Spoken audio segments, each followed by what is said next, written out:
Hi all, അസ്സാം വലൈക്കും. Welcome back to my channel. ഇന്ന് കൊടൈക്കനാൽ ട്രിപ്പിൻ്റെ സെക്കൻഡ് പാർട്ടാണ് നിങ്ങൾ കണ്ടുകൊണ്ടിരിക്കുന്നത്.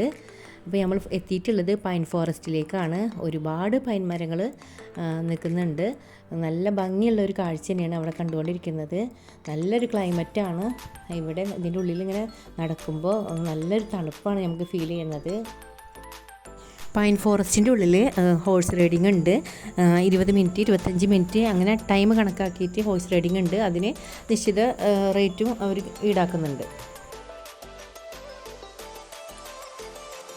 എല്ലാവരും നല്ല ഹാപ്പിയിലാണ്. ഒരുപാട് ഫോട്ടോസൊക്കെ അവിടെ നിന്ന് എടുത്ത് ഒരുപാട് ഫിലിമിലാണ് ഇങ്ങനെ പൈൻ ഫോറസ്റ്റൊക്കെ ഓരോ പാട്ടിൻ്റെ രംഗങ്ങളിൽ കണ്ടിട്ടുള്ളത്. നേരിട്ട് കണ്ടപ്പോൾ എല്ലാവർക്കും ഭയങ്കര സന്തോഷമായി.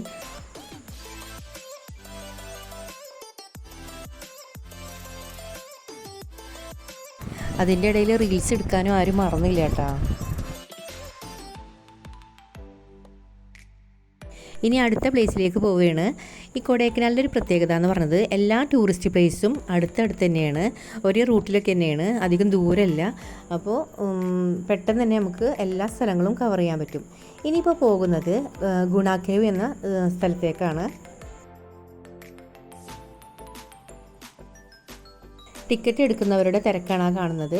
അപ്പോൾ അതിൻ്റെ ഉള്ളിലേക്ക് കടക്കാൻ ടിക്കറ്റ് വേണം. അപ്പോൾ അതിന് വേണ്ടിയിട്ട് നമ്മൾ വെയിറ്റ് ചെയ്തിരിക്കുകയാണ്. ടിക്കറ്റൊക്കെ എടുത്തതിന് ശേഷം നമ്മൾ അതിൻ്റെ ഉള്ളിലേക്ക് പ്രവേശിച്ചു. ഇപ്പോൾ ഭയങ്കര തിരക്കാണ്. മഴ കുറേശ്ശെ പെയ്യുന്നുണ്ട്. അതൊന്നും ആരും കാര്യമാക്കുന്നില്ല. ഇവിടുത്തെ പ്രത്യേകത എന്ന് പറയുന്നത് ഇവിടെ നിറച്ച് വേരാണ്. ഈ വേര് പിടിച്ച് വേണം നമ്മൾ മേലോട്ട് കയറാൻ. അത് ഭയങ്കര റിസ്ക് ഉള്ളൊരു പണി തന്നെയാണ്. ഇങ്ങനെ ഓരോ വേര് പിടിച്ചിട്ട് നമ്മൾ മേലേക്ക് ഇങ്ങനെ കയറണം. ഒരു വിധേന എല്ലാവരും മേലെ കയറി. ഇനി ഫോട്ടോ എടുക്കാൻ വേണ്ടിയിട്ട് എല്ലാവരും ഇരിക്കുകയാണ്. ഇപ്പോൾ അത് കണ്ടില്ലേ, നിറച്ച് വേരാണ്.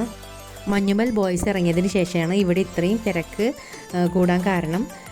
ഇപ്പോൾ ഈ പ്ലേസ് ഭയങ്കര ഫേമസ് ആയിട്ടുള്ളൊരു പ്ലേസ് തന്നെയാണ്. ഇപ്പോൾ ആ കാണുന്നതാണ് ഗുണ കേവ്. അതിന് ശേഷം ആ ഇൻസിഡൻറ്റിന് ശേഷം ഇവിടെ ഇരുമ്പ് കൊണ്ടൊരു ഗേറ്റ് നിർമ്മിച്ചിരിക്കുകയാണ്.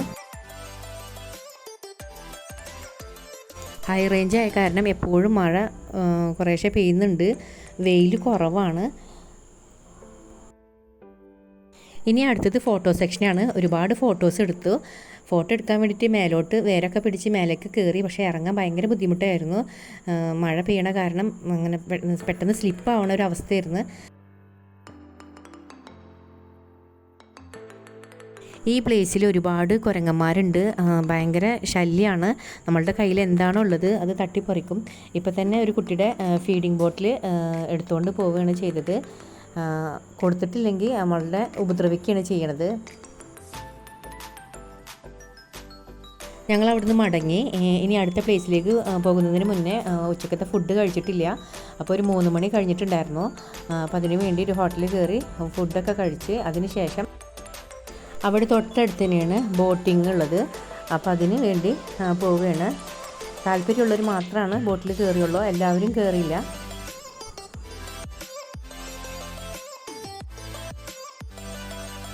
ഇത് കൊടൈക്കനാൽ ലേക്കാണ്. ഇത് മനുഷ്യനിർമ്മിതമാണ്. ഈ ലേക്ക് അതിമനോഹരമായ ഈ ലേക്ക് 5 കിലോമീറ്ററിൻ്റെ ചുറ്റളവിലാണ് ഇത് നിർമ്മിച്ചിട്ടുള്ളത്. ഇത് കണ്ടാൽ പറയില്ല മനുഷ്യനിർമ്മിതമാണ്. അത്രയ്ക്കും മനോഹരമായിട്ടുള്ളൊരു കാഴ്ച തന്നെയാണ്. അടിപൊളി ക്ലൈമറ്റ് തന്നെയായിരുന്നു. മഴ കുറേശ്ശേ പെയ്യുന്നുണ്ടായിരുന്നു. അപ്പോൾ റെയിൻകോട്ട് ഇട്ട് ഇനി മഴ എങ്ങാനും കൂടിയാലോ എന്ന് കരുതി എല്ലാവരും റെയിൻകോട്ടൊക്കെ ഇട്ടിട്ടാണ് ബോട്ടിൽ കയറിയത്. സേഫ്റ്റിയുടെ ഭാഗമായി എല്ലാവർക്കും ലൈഫ് ജാക്കറ്റൊക്കെ ഇട്ടതിന് ശേഷമാണ് ബോട്ടിലേക്ക് കയറിയത്. അങ്ങനെ ഇത് അവിടെ ഒരു അരമണിക്കൂറോളം നമ്മൾ അവിടെ ചുറ്റി കണ്ട് പലതരത്തിലുള്ള ബോട്ടുകളാണ് അവിടെ കാണുന്നത്. ഇതിന് ശേഷം നമ്മൾ തിരിച്ച് അങ്ങോട്ട് തന്നെ വന്നു.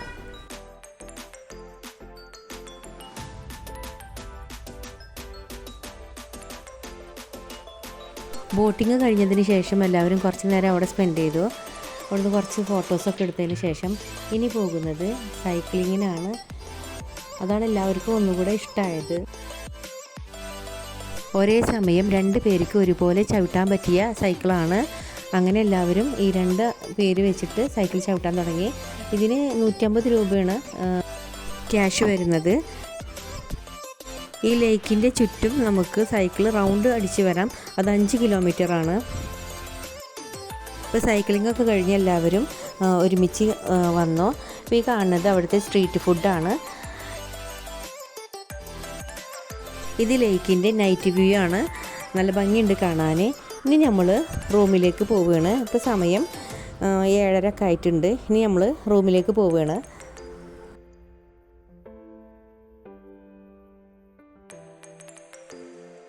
അങ്ങനെ ഞങ്ങൾ റൂമിലേക്ക് എത്തി. ഇത് പുറത്തുള്ള കാഴ്ചകളാണ്. ഇനി റൂമിലേക്ക് പോവാം.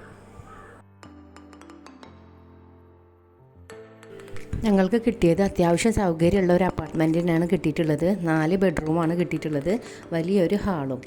ഇനി അത് കാണാം.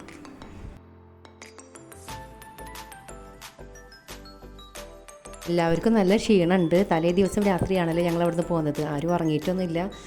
അപ്പോൾ എല്ലാവരും വന്നിട്ട് റെസ്റ്റ് എടുക്കുകയാണ്. പിന്നെ റൂമൊക്കെ കണ്ടുള്ള സന്തോഷം. നല്ല സൗകര്യമുള്ള റൂമാണ്. 4 ബെഡ്റൂമാണ്, അതിന് അറ്റാച്ച്ഡ് ബാത്റൂമും ഒരു വലിയൊരു ഹാളാണ് കിട്ടിയിട്ടുള്ളത്. നല്ല വൃത്തിയും സൗകര്യമൊക്കെ ഉണ്ട്.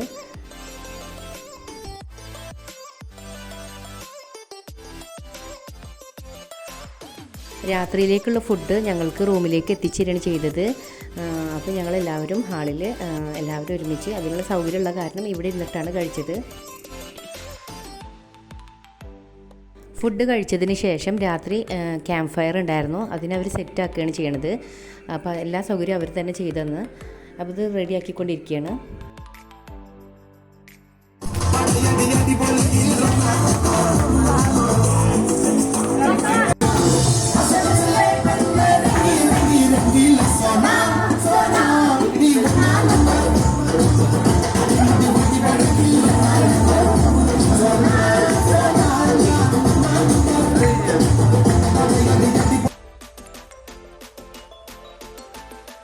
ഇത് മോർണിംഗിലെ കാഴ്ചകളാണ്.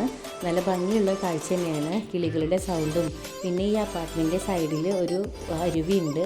അതിൻ്റെ വെള്ളത്തിൻ്റെ ഒഴുക്കും അതിൻ്റെ ഒച്ചയൊക്കെ നല്ല രസം തന്നെ ആയിരുന്നു. ഞങ്ങൾ അവിടുന്ന് രാവിലെ വെക്കേറ്റ് ചെയ്തു. ഒരു 8:30 ഒക്കെ ആകുമ്പോൾ അവിടുന്ന് വെക്കേറ്റ് ചെയ്തു. ഇനി 2-3 സ്ഥലം കൂടി കാണാനുണ്ട്. അത് പോണ വഴിക്കാണ്. അപ്പോൾ ഞങ്ങൾ യാത്ര തിരിച്ച് പോവുകയാണ്. രാത്രിയിൽ ഭയങ്കര തണുപ്പ് തന്നെയായിരുന്നു. എല്ലാവരും സ്വെറ്ററൊക്കെ എടുത്തിട്ട്, ആരും ഇടില്ല എന്ന് പറഞ്ഞതാണ്, പക്ഷെ എല്ലാവരും സ്വെറ്ററൊക്കെ എടുത്തിട്ട്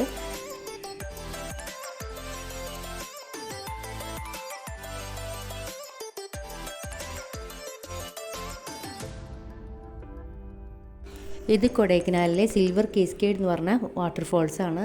അവിടെ ഭയങ്കര തിരക്കാണ്. അപ്പോൾ വണ്ടി സൈഡാക്കാൻ പറ്റാത്ത കാരണം ഞങ്ങൾ കുറച്ച് നീങ്ങിയിട്ടാണ് സൈഡാക്കിയത്.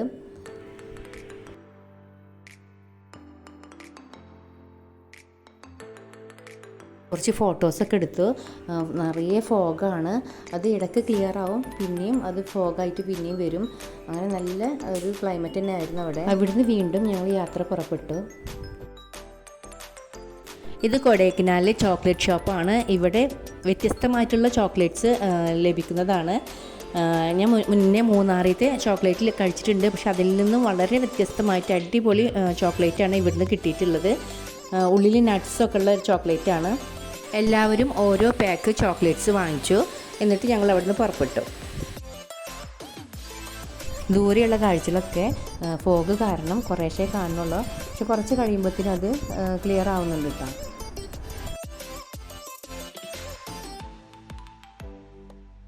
അപ്പം ഞങ്ങൾ മല ഇറങ്ങിക്കൊണ്ടിരിക്കുകയാണ്, താഴേക്ക് വന്നുകൊണ്ടിരിക്കുകയാണ്. നേരത്തെ ഫോഗ് കൊണ്ട് നിറഞ്ഞ മലകളൊക്കെ ഇപ്പോൾ നല്ല ക്ലിയറിൽ കാണാൻ തുടങ്ങി. ഇപ്പോൾ താഴേക്ക് എത്തിയിട്ടുണ്ട്.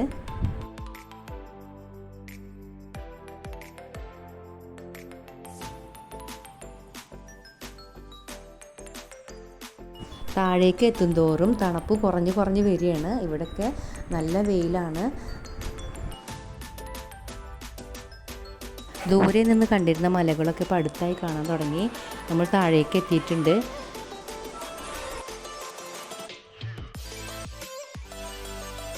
പലരും വണ്ടിയൊക്കെ നിർത്തി ഫോട്ടോ എടുക്കാനൊക്കെ നിൽക്കുന്നുണ്ട്. ഇവിടൊന്നും യാതൊരുവിധ റെസ്ട്രിക്ഷൻസ് ഇല്ലാത്ത ഏരിയയാണ്. അപ്പോൾ അതുകൊണ്ട് ഫോട്ടോ എടുക്കാനൊന്നും ഒരു കുഴപ്പമില്ല.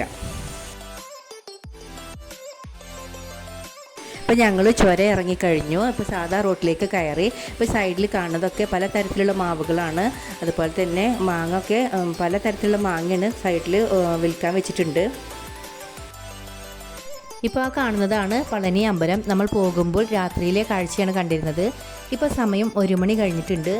ചുരം ഇറങ്ങിയതിന് ശേഷം ബ്രേക്ക്ഫാസ്റ്റ് കഴിച്ചിട്ട് കുറച്ച് നേരം റെസ്റ്റ് എടുത്തതിന് ശേഷമാണ് അവിടുന്ന് പുറപ്പെട്ടത്. ചുരം ഇറങ്ങിക്കഴിഞ്ഞപ്പോൾ തന്നെ ഭയങ്കര ചൂടാണ്. അങ്ങോട്ട് കയറുമ്പോൾ ഭയങ്കര തണുപ്പായിരുന്നു, പക്ഷേ ഇറങ്ങിക്കഴിഞ്ഞപ്പോൾ ഭയങ്കര ചൂടാണ്. അപ്പോൾ തന്നെ എല്ലാവരും സ്വെറ്ററൊക്കെ ഊരിട്ട്. ഇപ്പോൾ തമിഴ്നാട്ടിലെ ഒരു കാഴ്ചയാണ് ഈ കാണുന്നത്. എവിടെ നോക്കിയാലും വിൻഡ്മില്ലാണ് കാണുന്നത്. ഒരുപാട് ദൂരം സഞ്ചരിച്ചതിന് ശേഷം ഇപ്പോൾ എത്തിയിട്ടുള്ളത് തൃശ്ശൂർ കുതിരാൻ തുരങ്കത്തിൻ്റെ അവിടെയാണ്. അപ്പോൾ നമ്മൾ പാലക്കാട് വഴിയാണ് വരുന്നത്. ഇപ്പോൾ ഇതാ കുതിരാൻ തുരങ്കത്തിലേക്ക് കയറിയിട്ടുണ്ട്. നല്ലൊരു എക്സ്പീരിയൻസ് തന്നെയായിരുന്നു. ഞാൻ ആദ്യമായിട്ടാണ് ഈ ടണൽ വഴി യാത്ര ചെയ്യുന്നത്. നല്ല അടിപൊളി വൈബ് തന്നെയായിരുന്നു. ഇപ്പോൾ തൃശ്ശൂർ എത്തിയിട്ടുണ്ട്. ഞങ്ങളൊരു ഹോട്ടലിൽ കയറി ഫുഡൊക്കെ കഴിച്ച് അവിടുന്ന് കുറച്ച് നേരം റെസ്റ്റൊക്കെ എടുത്ത് കഴിഞ്ഞിട്ട് ഞങ്ങൾ അവിടുന്ന് ഇറങ്ങുമ്പോൾ തന്നെ 5 മണി കഴിഞ്ഞു. ആ കാണുന്നത് തൃശ്ശൂരിലെ ആകാശപാത എന്ന സംഭവമാണ്. ഇത് ശക്തൻ നഗറിലാണ് സ്ഥിതി ചെയ്യുന്നത്. തൃശ്ശൂരിൽ തന്നെ ഏറ്റവും കൂടുതൽ തിരക്ക് അനുഭവപ്പെടുന്ന ഒരു സ്ഥലത്താണ് ഇത് സ്ഥിതി ചെയ്യുന്നത്. അത് കാണാൻ തന്നെ നല്ല ഭംഗിയാണ്. ഇതിലും ഭംഗി രാത്രിയിലെ വ്യൂ ആണ്. അങ്ങനെ ഞങ്ങളുടെ ട്രിപ്പ് ഇവിടെ അവസാനിച്ചിരിക്കുകയാണ്. 2 ദിവസത്തെ ട്രിപ്പ് ഞങ്ങൾ അടിച്ചു പൊളിച്ചു. ഇന്നത്തെ വീഡിയോ ഇത്രയേ ഉള്ളൂ. ഈ വീഡിയോ ഇഷ്ടമായിട്ടുണ്ടെങ്കിൽ ലൈക്കും കമൻറ്റും ചെയ്യുക. ഈ വീഡിയോ കാണുന്നത് സബ്സ്ക്രൈബ് ചെയ്യാണ്ടാണെങ്കിൽ please subscribe and support my channel. Thank you. അസ്സലാമു അലൈക്കും.